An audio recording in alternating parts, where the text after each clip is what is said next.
To many a city person, there comes a time when the great town wearies them.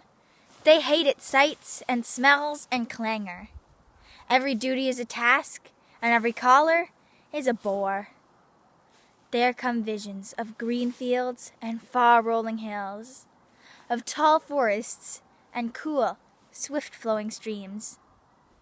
This excerpt from Camping and Woodcraft by Horace Kephart, a book first published in 1917 and given by my grandfather to his father, still speaks to me over the years. It explains that sometimes we need to go out into the wild places and do whatever we wish, to be free and breathe in the clear wilderness air. Wild places have the power to make us feel alive and free. They are vital to the health of the environment, and they have been a source of creative inspiration over the centuries for countless artists, scientists, free spirits, and even office-bound bankers, just like my great-grandpa. Feeling a pull to the outdoors? Hearing the call of the wild? Let's go on a little journey and explore the importance of wild places. Like so many adventures, ours starts on the couch. Boredom rules. Someone suggests a walk, and everyone sluggishly puts on their boots, squints into the sun, and heads off to countless possibilities. The cool air tingles our cheeks, and our hearts start beating a little faster. In a moment, I'm climbing a tree with my brother and sister. We are pirates. Hey, you grab a stick sword too and join in. With no laundry to do or calls to make, the grown-ups loosen up too, and we run and laugh and seek and look at teeny tiny inchworms and feel the soft poofiness of mossy fairy places. Other times, we can just sit quietly and soak in the green earthiness. Experts in mental health even recommend that kids have the chance to get bored, get outside, and get creative.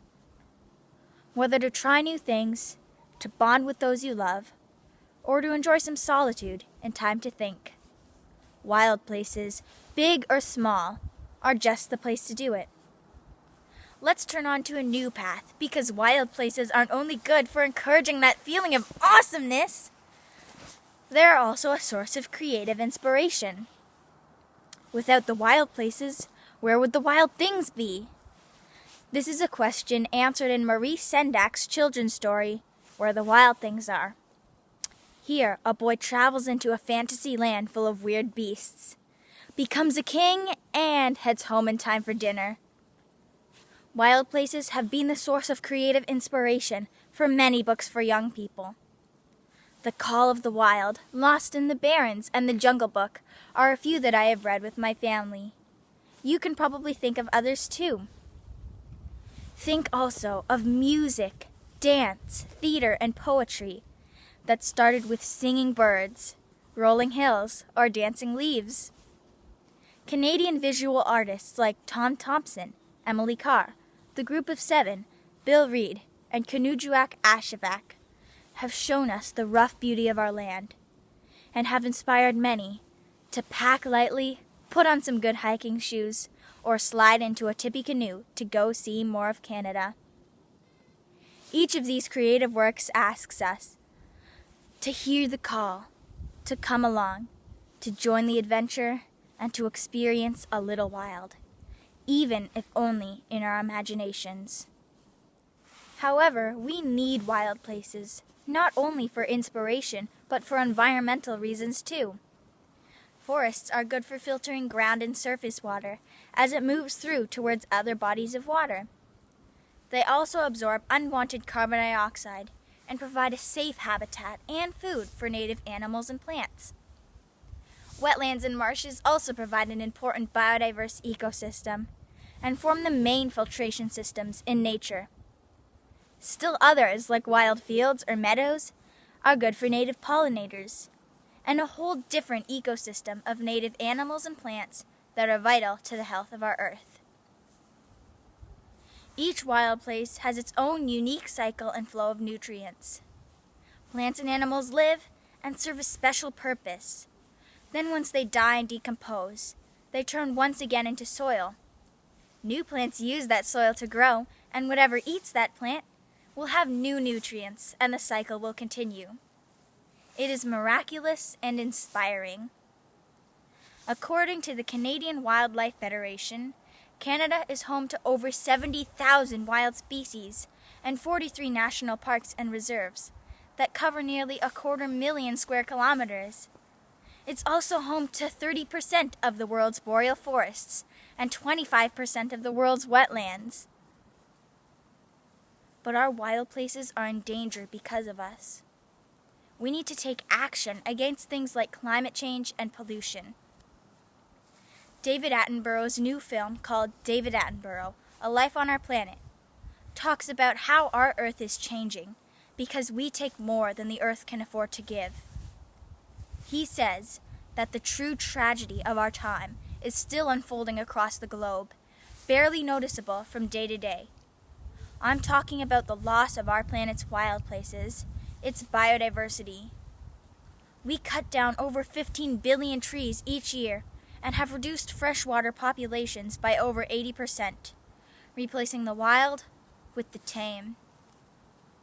We must restore biodiversity, the very thing we've removed. It's the only way out of this crisis we have created. We must rewild the world. So, how do we do that? Well, most of us don't own a big area of untouched land. So how can we create our own little backyard wild place? Think about leaving an area in your yard unmowed and plant some wildflowers there. Leave the ditch near your home alone and let the native weeds grow for pollinators. Live near water? Consider a natural shoreline. If you're planning on cutting down an old tree, leave about 10 feet of it behind, and you will be supporting an insect and fungi high-rise condominium. Wild places have the power to encourage adventure and fun, to improve mental health, to inspire great works of creativity, and to sustain and strengthen unique environments.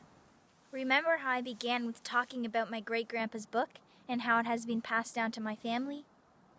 Well, it also says that this instinct for a free life in the open is as natural and as wholesome as the gratification of hunger and thirst and love.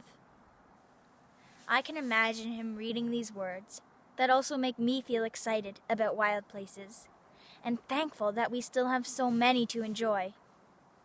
But with that comes the responsibility to protect those places and the creatures that live there. Let's leave wild places wild and ensure that generations to come can know their glory and wonder. Because by saving our wild places, we are also saving ourselves.